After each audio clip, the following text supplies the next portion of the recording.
날씨가 많이 더워졌고 또한 힘들어하고 있습니다. 더울 때는 스트레스가 너무 많이 오는 것 같아요. 그래서 휴가를 떠났죠. 휴가를 떠나는데 휴가를 다녀오면 뭐 합니까? 다녀와도 더 스트레스 받는. 갔다 오면은 좀 더 힐링이 되는 게 아니고 힘들어지는 그런 경우가 많이 있습니다. 현대인들 중에서 가장 많이 쓰는 말을 들라고 하면은 이게 스트레스라는 겁니다. 예, 뭐 많은 사람들이 쓰고 있습니다. 너무 스트레스를 받고 있다는 거죠. 또 어떤 분들은 한테 그런 얘기합니다. 나한테 스트레스를 주지 말라라는 그런 얘기를 하고 있습니다.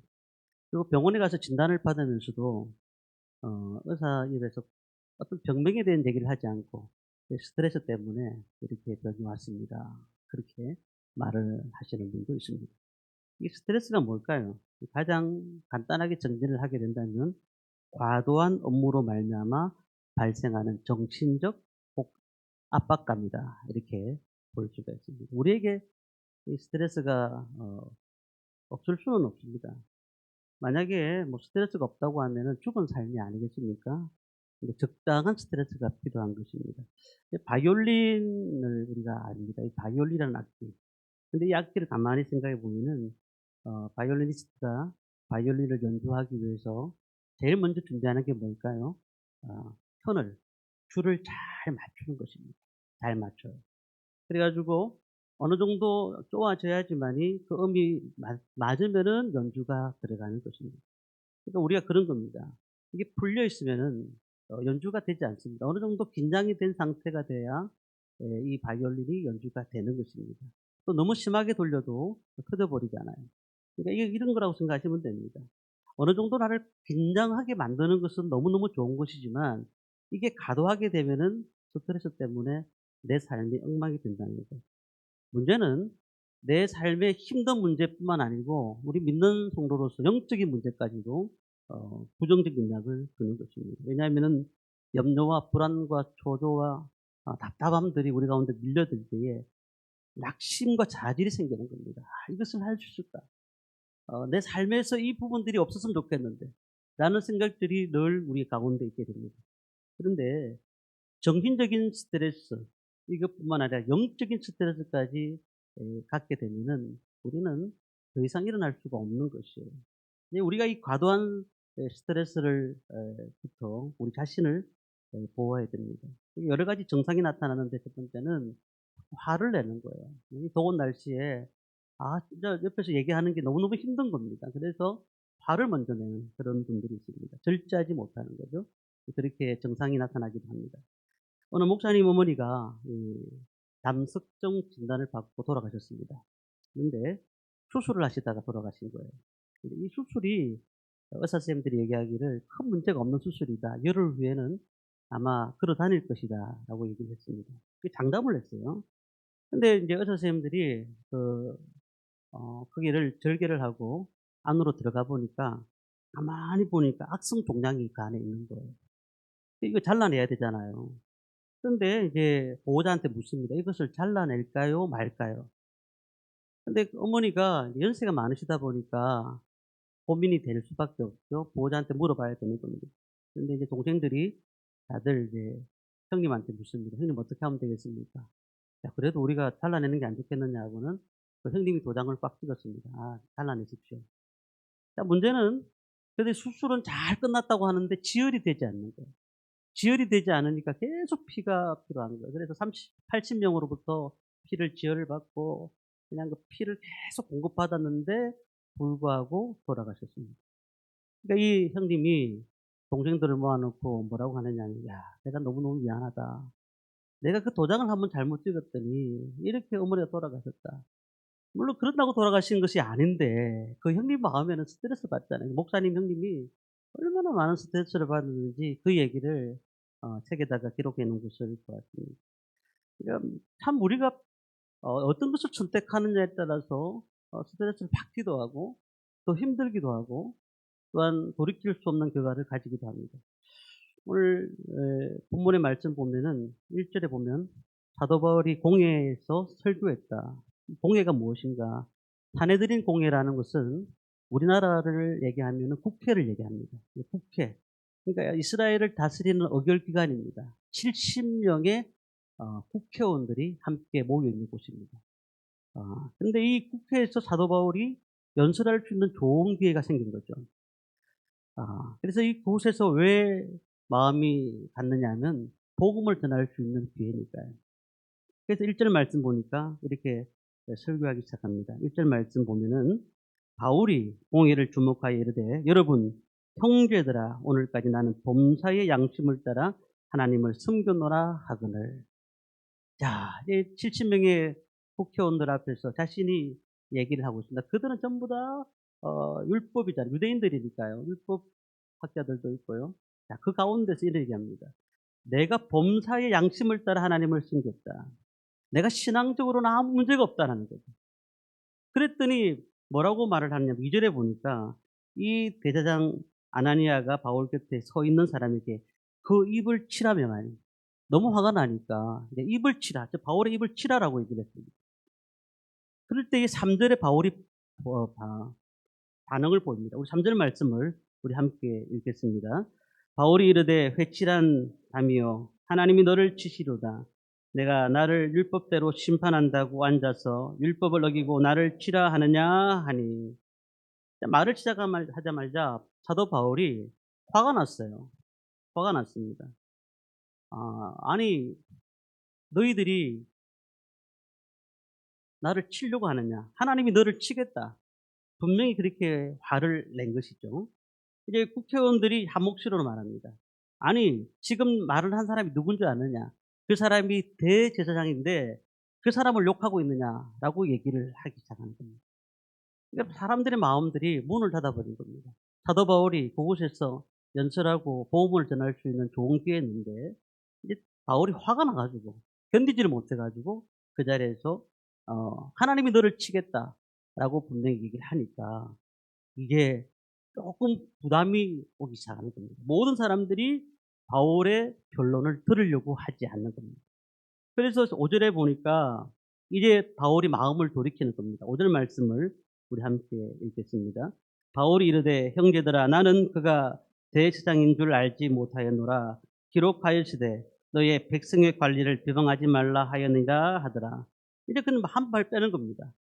저 사람이 대제사장인 줄 몰랐다 라고 이렇게 한 발 빼는 것이죠. 왜요? 그가 사실 몰랐던 것 같습니다. 그가 안지를 앓고 있었으니까 눈에 잘 안 보였던 것 같습니다. 근데 바울이 이곳에서 70명 앞에서 복음을 전할 수 있는 좋은 기회였는데 어떻게 됩니까? 사람들이 바울에게 강하게 얘기를 하면서 저들의 얘기를 들을 필요가 없다고 얘기하는 겁니다. 바울이 얼마나 소심했겠습니까? 얼마나 힘들었겠습니까? 로마로 가기 위해서 여기서 복음을 전하고 다시 로마로 잡혀가서 마지막 로마에서 복음을 전하는 것이 자신이 마지막 소원이었는데 얼마나 답답했겠습니까? 근데 우리가 그렇잖아요. 어떤 프로 선수들이 이제 경기를 하다 보면은 편파 판정이 일어나요. 분명히 이건 자기들이 볼 때는 맞는데 틀렸다고 이렇게 판단하는 경우가 있습니다. 그렇다고 하더라도 관중을 모욕해서는 안 되거든요. 왜 그랬을까요? 그냥 최선을 다하는 겁니다. 그 자리에서. 바울이 지금 실수했어요. 그 앞에서 대제사장을 욕했습니다. 그랬더니 국회의원들이 흥분하기 시작하였고 그로 인하여서 이 산에 드린 공회에 많은 사람들이 바울의 말을 들으려고 하지 않았다는 겁니다. 자, 사도 바울이 어떤 상황까지 갔느냐면 이 사내들인 공회 사람들은 스데반을 돌로 쳐 죽인 사람들 아니겠습니까? 그러니까 이 사람들은 마음만 먹으면 사람을 죽일 수 있는 그런 고난을 가진 사람들이에요. 자, 그래서 이제 뭐라고 얘기하느냐면 내가 왜 이 자리에서 핍박받는지 아시오?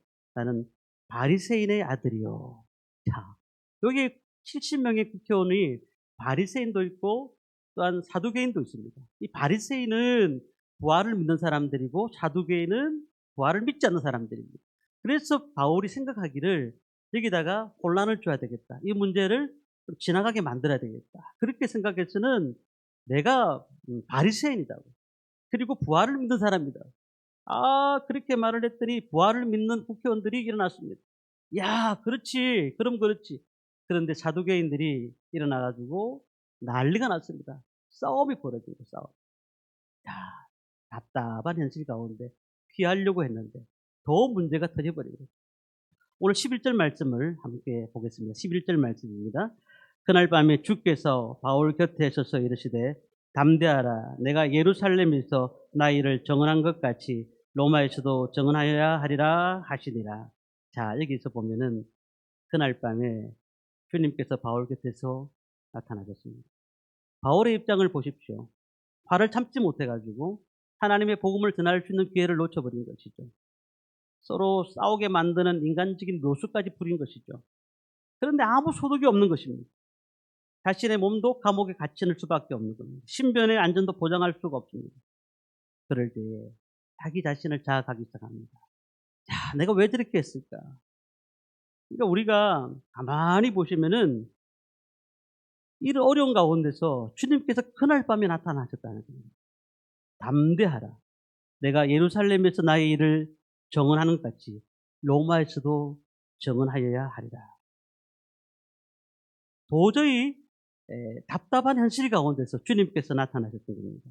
이 바울아 담대하거라라는 말은 내 마음을 일으키거라. 우리가 엄청난 스트레스를 받고 삽니다. 그러니까 연약한 인간이잖아요. 실수합니다.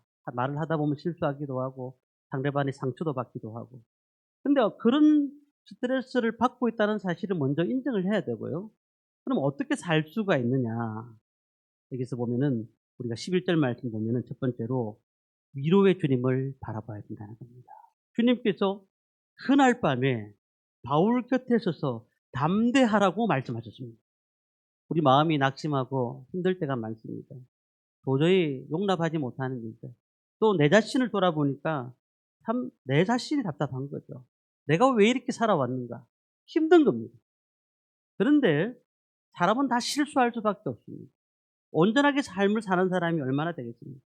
그러나 우리가 주님의 얼굴을 바라볼 때에 위로자 되시는 주님의 얼굴을 바라볼 때에 우리의 걱정 걱심이 사라진다는 사실입니다. 우리가 이 스트레스가 많은 세상에서 그냥 사람들하고 관계를 가지고 얘기를 하고 많은 말들을 주고받고는 있지만은 그러나 우리가 주님을 바라보지 못할 때가 많아요. 주님께서 그날 밤에 이 바울에게 나타나셔서 그래, 너를 이해한다. 너가 충분히 그를 힘든 일이 있는 줄 알고 있다. 그러면 주님께서 그를 위로하셨다는 사실입니다. 자, 그런데 그 주님의 위로가 있은 다음부터 또 일이 있었습니다. 12절, 13절 말씀을 우리 함께 보겠습니다. 날이 새매 유대인들이 당할지에 바울을 죽이기 전에는 먹지도 아니하고 마시지도 아니하겠다 하고 이같이 동맹한 자가 40여 명이더라. 자, 이제 바울을 잡으려고 오는 40여 명. 바울을 죽이기 전에는 먹지도 않고 자지도 않겠다, 마시지도 않겠다 하는 사람이 40명이 되는 거예요. 이 40명의 특공대가 바울을 괴롭히기 시작하는 거예요. 바울이 더 어려운 고난이 옵니다. 우리가 얼마나 힘들 때가 있습니까? 그때는 모함받을 때, 공격받을 때 너무너무 힘든 거예요. 아니, 우리 직장 안에서도 그렇잖아요. 가정 안에서도 그렇잖아요. 그러니까 우리를 위로해 주기는커녕 우리의 단점을 가지고 계속 물고 늘어가는 겁니다. 그러니까 우리가 그런 극심한 스트레스를 받을 수 있는 사회가 이 경쟁 사회고 이 사회라는 겁니다.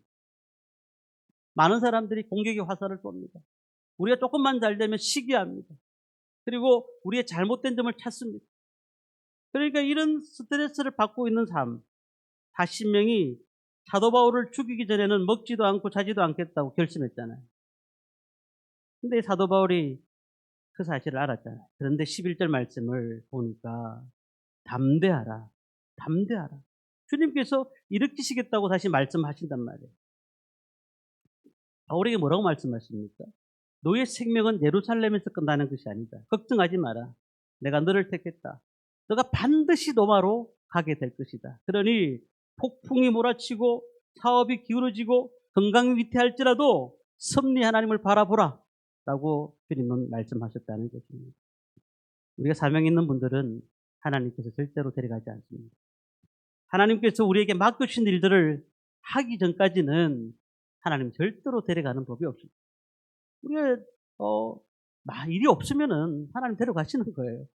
주님의 일들을 감당하기 위해서 우리가 이 땅에 하나님이 우리를 부르셨으니까 맡기신 일을 다 마치는 그날 이 땅을 떠나는 것이잖아요. 로마에서도 복음을 전하리라. 바울아 걱정하지 말라. 그 40명에 무슨 문제가 되겠느냐. 내가 너를 지키겠다. 위로의 하나님을 바라보라고 주님이 그렇게 말씀하지 않겠습니까?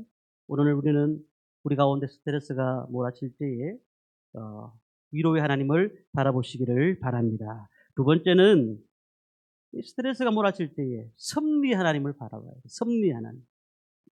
내가 로마에서 복음을 전하여야 하리라. 이 말씀이 귀한 말씀입니다. 하나님은 그 말씀 뒤에 다른 얘기를 자세히 설명해 주지 않습니다. 어떤 고난을 당하고 어떤 아픔을 당한 뒤에 너를 로마로 보내겠다고 말씀하지 않으셨어요. 그러니까 하나님에 대해서 일반적으로 이해하지 못합니다. 자기가 지금 닥친 환란에 대해서만 답답하게 생각하는 거예요. 전능하신 하나님께서 나의 삶을 왜 이렇게 힘들게 만들었는가? 인생길을 왜 이렇게 어렵게 몰고 가시는가? 늘 하나님의 계획을 어떨 때는 부정할 때가 있습니다. 그런데 오늘 우리가 살아가는 신앙인이 어떻습니까? 하나님의 말씀을 이해해야 됩니다.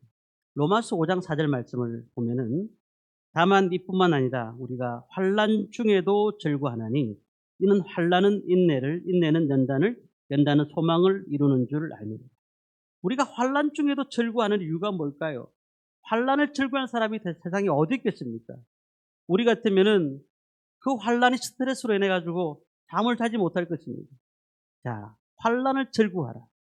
예를 들어 이런 것입니다. 공부를 잘하면은 훌륭한 사람이 된다고 합니다. 근데 공부가 즐거운 사람이 어디 있어요? 공부가 쉬운 사람이 어디 있습니까?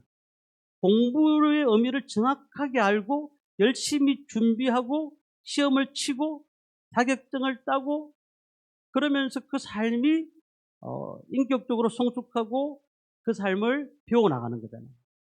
우리가 공부의 궁극적인 가치와 목적을 알 때에 공부하는 일이 힘들지만 즐거울 수 있다는 거예요. 다시 말하면은 왜 하나님 우리를 환난을 주셨는가를 궁극적인 목적을 알게 되면은 이 환난을 통해서 소망까지 이르게 된다는 것이죠. 이 환난 중에 절구한다는 것은 결국 인내하게 만드시고 그리고는 그 환난을 통하여 소망하게 하신다는 거예요.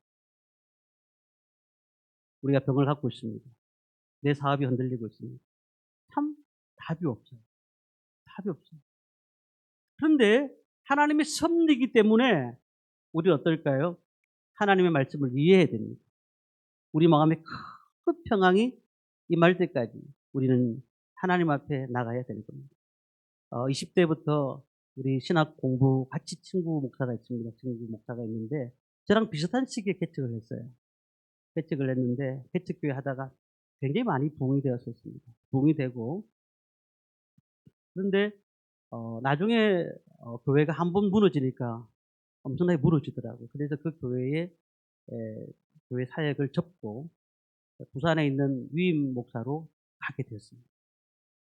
근데 그곳에서 사역을 하는데 잘 감당했어요. 장로님도 계시고 열심을 다해서 사역을 감당했고 그런 가운데 이제 아이들을 이제 키워나가죠. 첫째 아이가 간호사로 있습니다. 근데 그 간호사, 아주대학교 간호사로 있는 그 아이가 갑자기 그 아이가 연락 온 것이 아니고 그 병원에서 연락이 와서 그 아이가 지금 3일 동안 깨어나지 못하고 있다. 너무 놀래가지고 왜 그런가 뛰어가 봤더니 뇌에 암이 생겼더라고요. 나이가 27밖에 안 되는.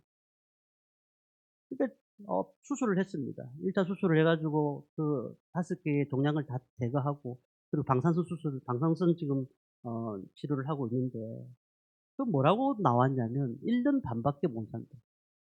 아이가 27살짜리. 얼마나 마음이 아파요. 저는 더 마음이 아파요.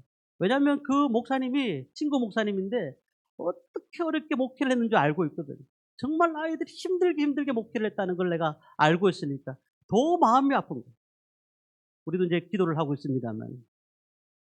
자, 우리가 이런 문제에 대해서 어떻게 받아들이겠냐면 욥이 무엇을 잘못해서 환난을 당했습니까? 욥은 동방 중에 제일 훌륭한 사람입니다.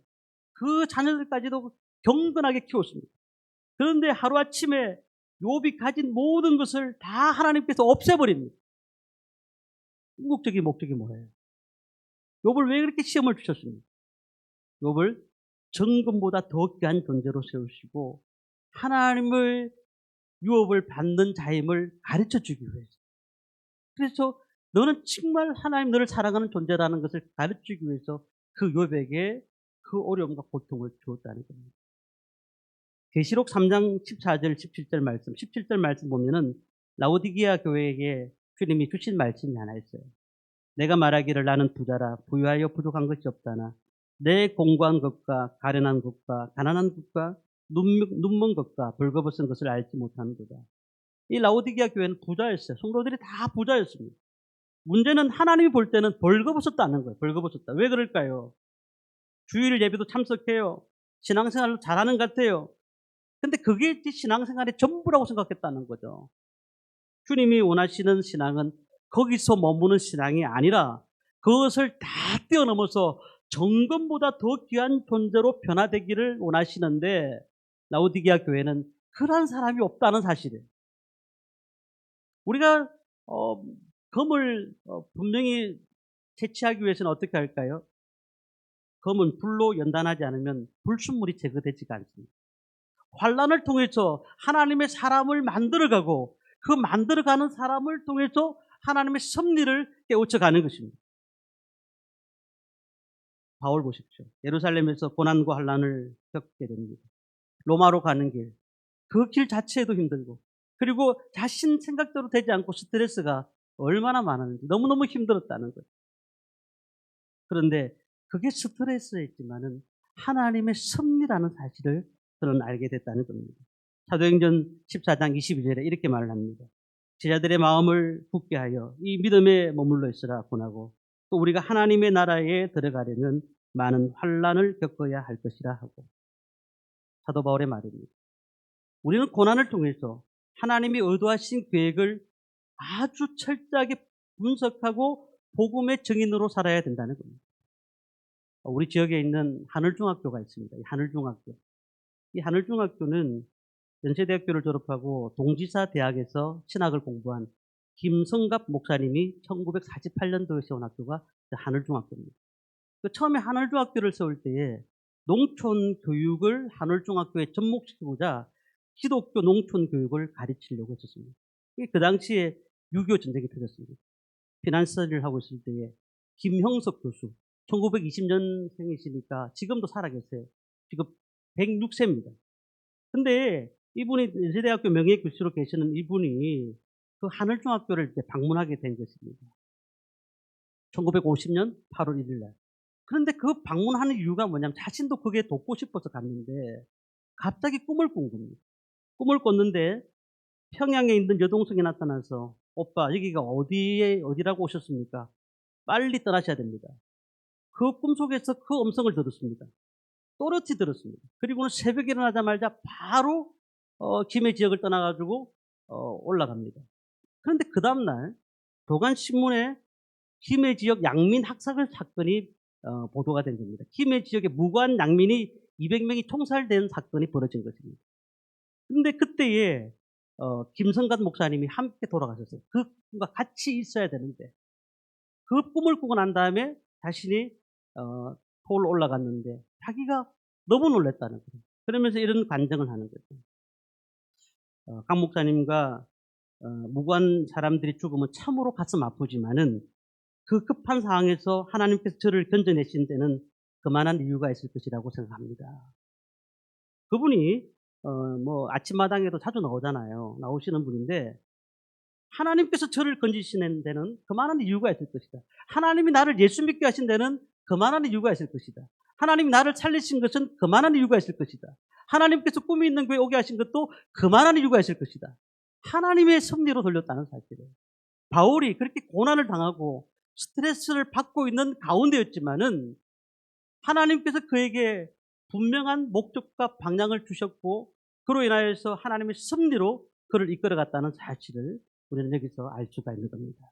마지막 세 번째로, 그렇다면 우리는 스트레스를 어떻게 극복할 수가 있느냐? 능력의 하나님을 바라봐야 됩니다. 능력의 하나님. 우리는 위로의 하나님을 바라보고 섭리의 하나님을 바라보고 마지막으로 능력의 하나님을 바라봐야 됩니다. 40명이 매복했습니다. 바울 혼자 어떻게 빠져갈 수가 있겠습니까? 먹지도 않고 마시지도 않고 바울을 죽이겠다는 사람이 40명입니다. 하나님은 그런데 어떻게 하셨을까요? 바울의 힘으로 그것을 불가능하지만은 하나님은 이 문제를 해결해 주셨습니다. 40명의 특공대가 매복해 있다는 소식을 이 천부장이 알게 됩니다. 그 바울의 사촌으로부터 알게 된 것이죠. 그래가지고 이 천부장이 그 사실을 알고 백부장한테 얘기해서 바울을 살립니다. 자, 그러면 천부장이 뭐 때문에 살리느냐? 이 천부장이 만약에 바울을 죽는 것을 보게 되면 자신이 그 모든 직위에서 물러나야 되는 상황이니까 이 사람을 살려서 로마로 데려가는 것이 자신이 해야 될 사명이라고 생각한 것이죠. 그래서 470명을 동원합니다. 보병 200명, 기병 70명, 장병 200명을 가이사야로 호송되는 그 많은 사람들을 데리고 같이 가기 시작합니다. 하나님께서 지켜주셔서 로마로 가게 하셨다는 겁니다. 16절 말씀 보니까 바울의 생길이 그들이 매복해 하여 있다함을 듣고 와서 영내에 들어가 바울에게 알린지라. 자, 17절 말씀 보면은 바울이 한 백부장을 청하여 이르되 이 청년을 천부장에게로 인도하라. 그에게 무슨 할 말이 있나 하니. 하나님께서 모든 일들을 함께 하셨고 그 모든 가운데서 은혜를 주셨다는 겁니다. 우리 곁에서 하나님 우리를 늘 도와주십니다. 능력의 하나님께서 우리를 살펴주십니다. 우리가 답답한 일이 있습니까? 그게 스트레스로 작용이 됩니다.